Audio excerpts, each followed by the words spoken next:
अस्सलामु अलैकुम वरहमतुल्लाहि ताला वबरकातुहू। देखिए भाई, आज कितनी प्यारी वीडियो लेकर के मैं आपके सामने हाज़िर हुआ हूँ। इस वीडियो को सुनिए और दूसरों को शेयर भी करिए, उन तक पहुँचाइए कि आज मुफ्ती सलमान अज़हरी साहब के साथ देने के लिए सिर्फ़ मुसलमान ही नहीं हैं, बल्कि हमारे हिंदू भाई भी उनके साथ खड़े हैं, उनके समर्थन में खड़े हैं।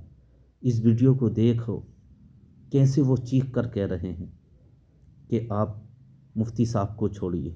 मुक्ति को तुरंत रिहा किया जाए, तुरंत रिहा करो। हम मुक्ति के साथ हैं, इसलिए हैं।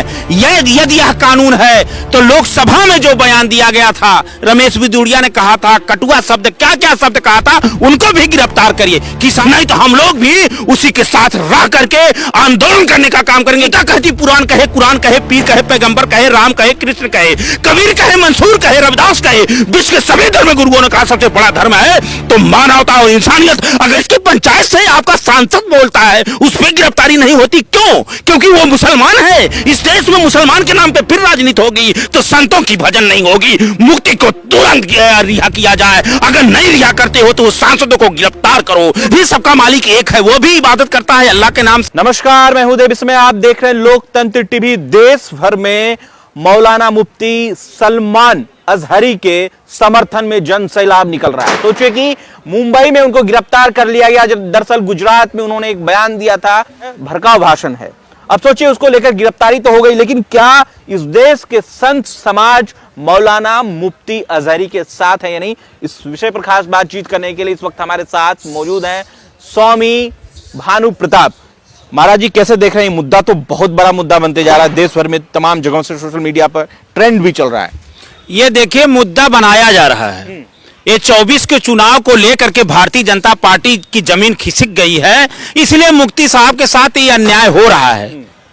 हम मुक्ति के साथ हैं, इसलिए हैं। यदि यह कानून है तो लोकसभा में जो बयान दिया गया था, रमेश बिदुड़िया ने कहा था, कटुआ शब्द क्या क्या शब्द कहा था, उनको भी गिरफ्तार करिए। किसानों को वो अनुराग कौन थे, जो अनुराग ठाकुर ने कहा था कि ये गोली मारो, तो ये देश में दो प्रकार का कानून नहीं चलेगा, ये संविधान से देश चलेगा। मुक्ति ने एक शेर बोला तो उसको आपने गिरफ्तार किया, उसको तुरंत रिहा करो, नहीं तो ये मानवता के लिए, संविधान के लिए, क्योंकि साधना संत समाज जो होता है, संत के लिए कोई जात नहीं होती, न पात होती है। मुसलमान में वो भी संत है और आप भी संत है, बड़ा ऐलान कर दिया। अरे वो भी ऐलान किया तो वो भी सबका मालिक एक है, वो भी इबादत करता है अल्लाह के नाम से, हम राम के नाम से इबादत करते हैं। लेकिन अगर उसने नफरत की पैदा बीज बोता है तो हम उसका खंडन करेगा। उसने एक शेर बोला, उससे ज्यादा आपने शुरुआत पहले देश का जो सबसे बड़ा मंदिर है, देश की पंचायत से आपका सांसद बोलता है, उस पर गिरफ्तारी नहीं होती, क्यों? क्योंकि वो मुसलमान है। इस देश में मुसलमान के नाम पे फिर राजनीति होगी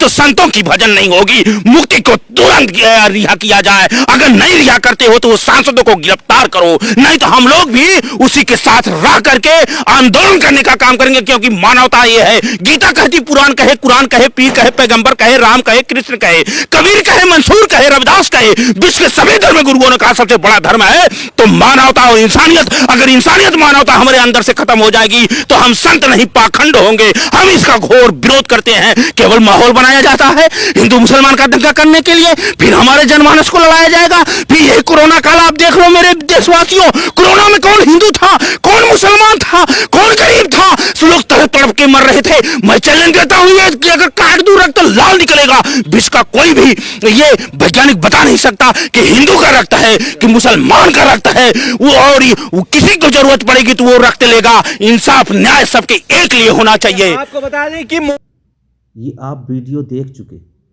आपने ये देख लिया कि किस तरह का वो मुफ्ती साहब का बयान दे रहे हैं और लोगों को पैगाम पहुंचा रहे हैं कि मुफ्ती साहब को छोड़िए, उन्होंने कोई गलत बात नहीं की। गलत बात तो सांसद में बैठ के होती है, उन्हें फिर क्यों गिरफ्तार नहीं किया जाता, उन्हें क्यों नहीं पकड़ा जाता? मगर वो ये भी कह रहे हैं कि इनका सिर्फ कसूर इतना है कि ये मुसलमान हैं, इसलिए इन्हें जो है सलाखों के पीछे डाला गया है, और वो जो हैं जो गलतबाजी कहते हैं उन्हें सलाखों के पीछे नहीं डाला जाता। मगर कुछ इसमें मुसलमानों की भी कमी है। बहुत मुसलमान जो हैं वो बातें करने लगे हैं कि मुफ्ती साहब ने ऐसा कहा, मुफ्ती साहब ने ऐसा कहा, और कोई अनपढ़ जाहिल नहीं कह रहा इस बात को, बल्कि वो पढ़े लिखे कह रहे हैं, जो अपने आप को पढ़ा लिखा कहते हैं। ताज्जुब करने की बात है, वो एक तो अकेला बंदा पूरे पढ़े लिखी कौम की जिम्मेदारी उठाकर चल रहा है और हमारी नस्लों को संवार रहा है, और हम फिर भी उसके ऊपर ताना कर रहे हैं। हमें शर्म आनी चाहिए, हमें शर्म बजाय उसके साथ देने के